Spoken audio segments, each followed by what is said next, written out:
We are at a tree in the wilds of Northumberland. What a lovely day. Be it slightly windy. We decided today to come out and do a wild folk session somewhere up here, because we've been climbing here a few times and it's beautiful and not many people around, and it's just like a fairy tale landscape. There's a castle over yonder. This tree is a magical tree. The views are really pretty and it's inspiring. So we brought the handpan and we're going to do a song for you a bit later on. But we also wanted to share some thoughts.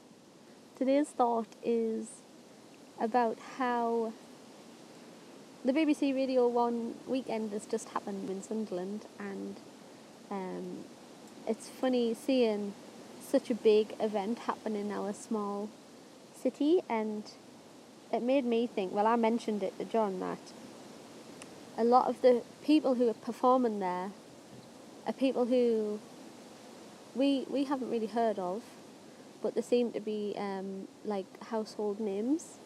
And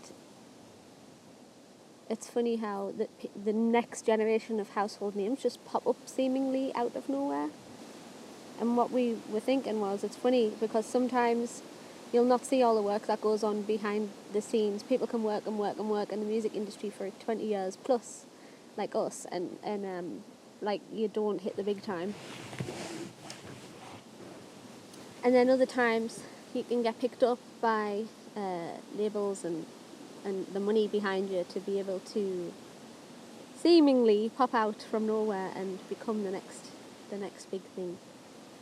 That's where the popping out happens, I think, isn't it? Yeah. When suddenly you've got thousands of marketing behind you. Yeah.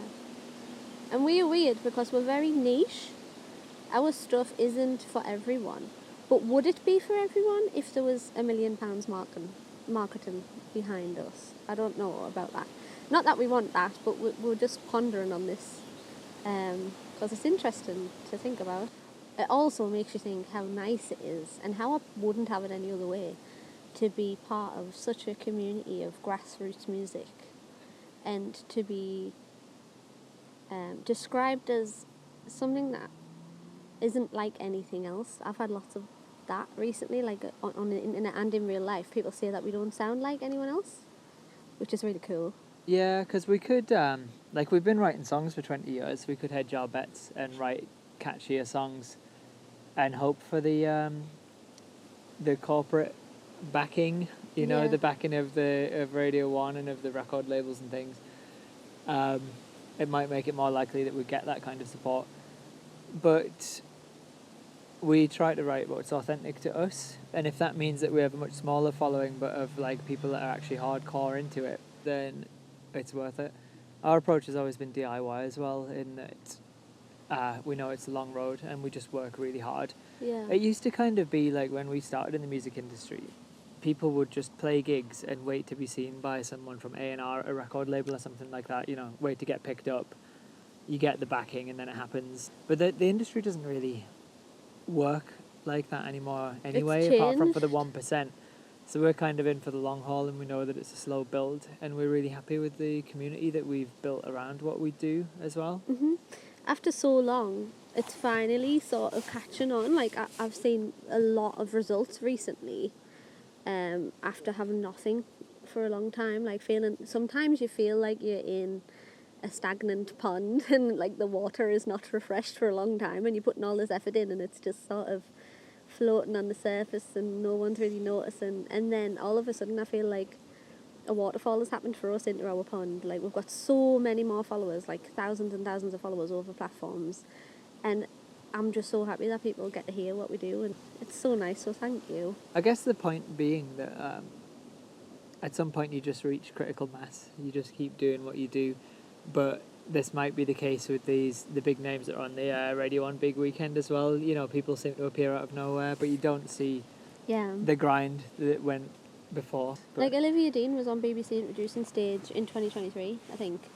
And now she's like headlined, I think it was the Sunday, which is really cool. Yeah, the music industry's mental. But we just we're on our own little journey, and we're really grateful for everyone who's on it with us. It isn't just about the music for us, it's about not being afraid to be seen, to be trying.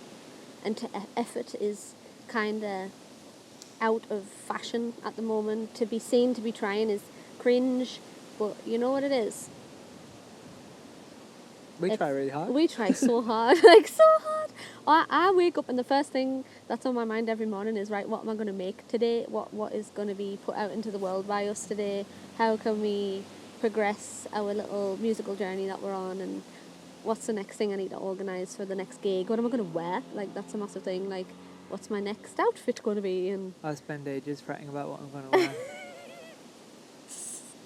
so yeah, it's nice to, through the music, be able to show how we live and how we think about things, and to have validation from other people, not because we need it, but just because they think the same way. And it's really nice to connect with people. It's the community, isn't it? I think that's also, what matters. We've said this in a previous video, but in a time of like chronic onlineness and AI and things not being real, the community that you have around our music is one of the most rewarding things. Yes, and it's getting stronger and stronger by each gig. You can tell we've got people who follow us now, and we love them. And it's just so, me heart. I don't know, I can't even explain. I feel like I might explode. That's fun. It's there. Get it. But yes, so we are welcoming you today and always into our whimsical, magical world where anything can happen, and you shape your lifestyle to what you want it to be, and are not afraid to be authentically you. And that's what we try to do through our songs, through our shows, and through these wild folk sessions. So we're going to go and improvise some music now, right? We're going to go in a castle. Yeah, there's a little castle over there. In a ruin. An ancient ruin. Hopefully we'll get haunted and it'll all be good. Yeah, that would be even better. But yeah, so towards the end of summer we're going to be releasing the Wild Folk EP, which features a lot of things that have been written on location. Some of them are featured in these YouTube videos. Some of them we wrote with the band up Northumberland last year, so that's going to be coming out soon.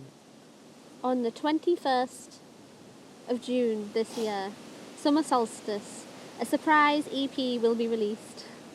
And I say surprise because it was a surprise to us. It magically just happened. Yeah, so we started recording that in January after we did that Wild Folk session at Finkel Priory where we improvised a handpan and vocal piece. And we loved it. It's kind of based around the stuff that we do at Shannon's spiritual events at the Glass House and places like that, but we just thought it could go further than that. So in January we started building a handpan vocal EP, which is finally nearing completion, so that's going to be out on the solstice. Yeah, we're really excited about that. We might do a secret gig around that, and we'll let you know if you're on the mailing list. If you want to be on the mailing list or to find out where any of our live shows are coming up, then please visit www.shannonpearlofficial.com, and we'll see you at a gig somewhere. But for now, come with us while we go to that castle over there and sing a weird song in a weird space.